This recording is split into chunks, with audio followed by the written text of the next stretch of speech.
There is a time in every debate where everything has been said, but not yet by everyone, and that may be where we are in the DEI debate, but what I bring to the House now is the most fulsome amendment to completely remove DEI from the DoD.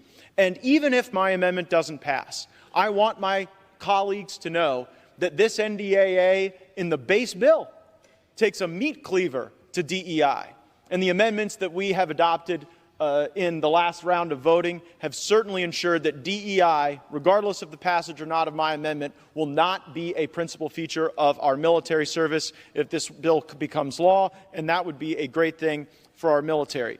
That said, it's important to note that in the name of DEI, our military has done some pretty strange things. Secretary Austin, in his first act, ordered a 24-hour stand down so that everyone could reflect on their extremism. The reality is, even majority-minority units in the military found this divisive. They complained to my office, and certainly it did not create a more lethal force. Also, in the name of DEI, we've hired some rather strange people in the government. There's one DEI officer named Calissa Wing, and she actually, if you can believe this, worked in the DEI's department at DODOA, the education system within DoD, and she put out the following inclusive tweet. I'm so exhausted at these white folks in these professional development sessions. This lady actually had the audacity to say that black people can be racist too. I had to stop the session and give Karen the business. This was the person that we had hired to create a more inclusive environment, and I think it's indicative of the inherently divisive culture that has permeated radical racial ideology. My amendment gives us the opportunity to pull it up by the root, and I hope my colleagues support it. I would add this final point before yielding back. We have standards in the military that allow the military to expel racists and white supremacists completely in the absence of DEI programs. We've had those standards in the military for quite some time. And so even if my amendment were to become law, I don't want anyone in the body to think that we would be stuck with people in the military that didn't meet long-standing, pre-existing standards of personal conduct. And with that, I reserve. The gentleman reserves. The gentlewoman from Virginia. For what purpose does the gentlewoman from Virginia seek recognition? I rise to claim the time in opposition to the amendment, and I yield 1.5 minutes to Mr. Horsford. The gentlewoman is recognized for 5 minutes. The gentleman is recognized. Mr. Speaker, I rise today in strong opposition to this amendment. Mr. Speaker, the previous speaker, the maker of this amendment, talked about being exhausting. This issue that he has brought before this body and the committee is exhausting. Just this week, the sponsor of this amendment called diversity, equity, and inclusion in the military a, quote, failed experiment. He has called it cancerous. Just this week, a senator from Alabama stated that it was his opinion that white nationalists are not necessarily racist and refused to denounce white nationalists serving in the military. All of this with the backdrop of the same senator holding up hundreds of military nominations, which is actively hurting our national security, something that this NDAA bill would address. To what end? The U.S. Marine Corps does not have a confirmed commandant as we speak.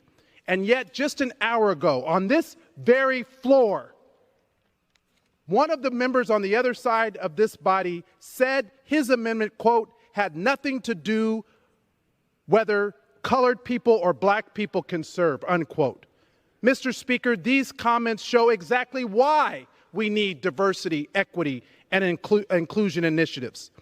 Every day, our military grows more diverse, more and more reflecting the diversity of our nation. This amendment does nothing to address the recruitment shortfalls that our services are facing, and instead it will only make it more difficult to recruit Americans on diverse backgrounds representing the true makeup of our nation. What are you so afraid of? Why do you keep bringing these divisive issues to the body of this floor? You are out of order. You are exhausting, Mr. Gaetz. The gentleman is no longer recognized. The gentleman is no longer recognized. Woman from Virginia reserves. I reserve. Excuse me, a point of order, Mr. Speaker. The gentleman from Florida is recognized. No, Mr. Speaker, I've made a point of order. You have to rule on the point of order. The gentleman will state his point of order. The gentleman has an obligation to address the chair, not other members. He did not do that. He was out of order, violating the decorum of the House. The gentleman has not stated a proper point of order. A parliamentary inquiry, then. I seek recognition to make a parliamentary inquiry. The gentleman will state his parliamentary. What is the parliamentary mechanism that requires an individual to address the chair? Because if it's not that and we can address each other, let's do that for the rest of the debate. The chair will not engage in this dialogue. Would the gentleman like to be recognized for his 5 I want to be minutes? recognized for a parliamentary inquiry. The gentleman is not recognized. I'm not recognized for a parliamentary inquiry? I'm not recognized for a parliamentary inquiry? The chair will not engage with the gentleman. I have a parliamentary inquiry.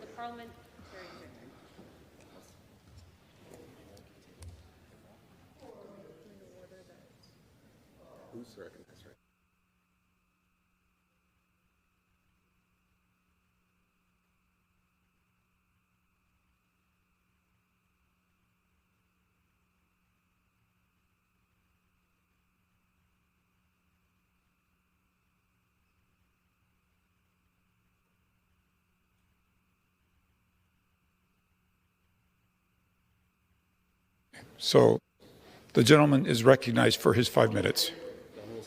The gentleman will state his inquiry. Will the chair encourage members to address the chair and rather than one another? The chair encourages all members to address the chair and not one another. Very well. I seek Thank recognition. you. The gentleman is recognized. Mr.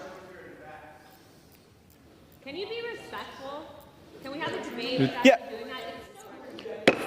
The gentleman from Florida is recognized. Yeah, thank you, For Mr. his Speaker. amendment. And Mr. Speaker, the childish antics that we just observed indicate that we've got a lot of work to do, both in this House and the military, not to have radical racial ideology governing our discourse and governing the policy choices that we make in these bills. The policy choice that my amendment seeks to make ensures that we do not have the cancer of DEI harming our military. I would yield 1 minute to the gentlelady from Florida.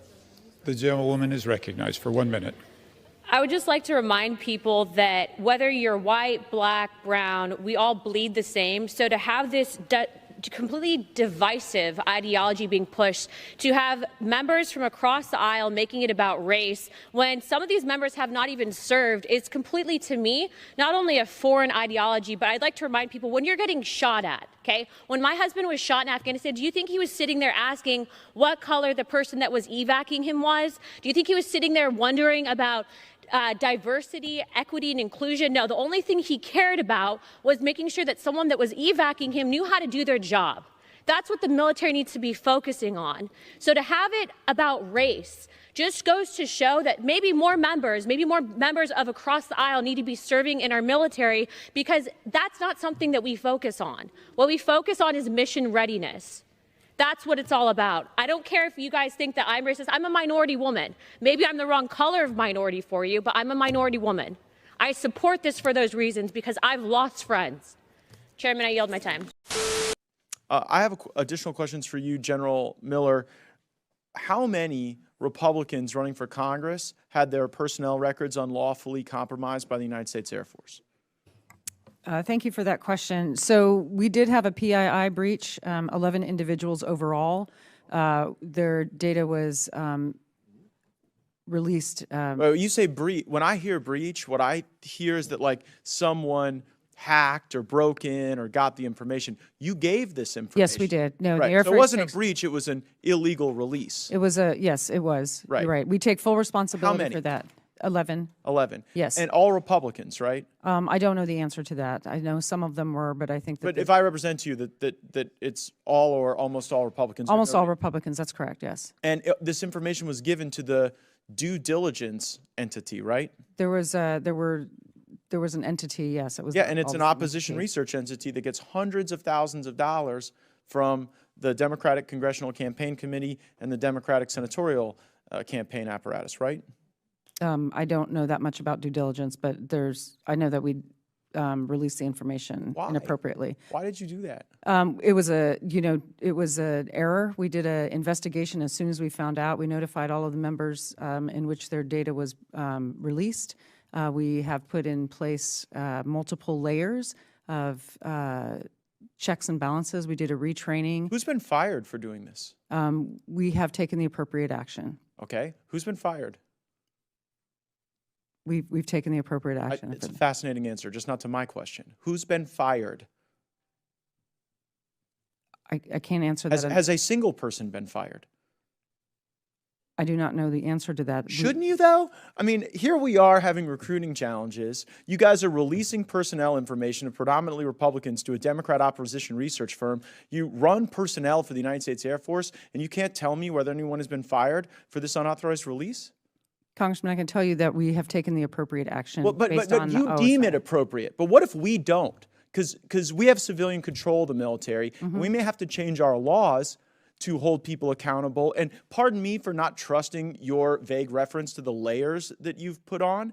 But, Mr. Chairman, I request that this committee get specific answers for what the accountability regime was for this unlawful action by the United States Air Force, and that we not take as an article of faith the representation that they think they've taken the appropriate action. They've taken the illegal, inappropriate action to compromise these records, and I think we should hold them accountable for it.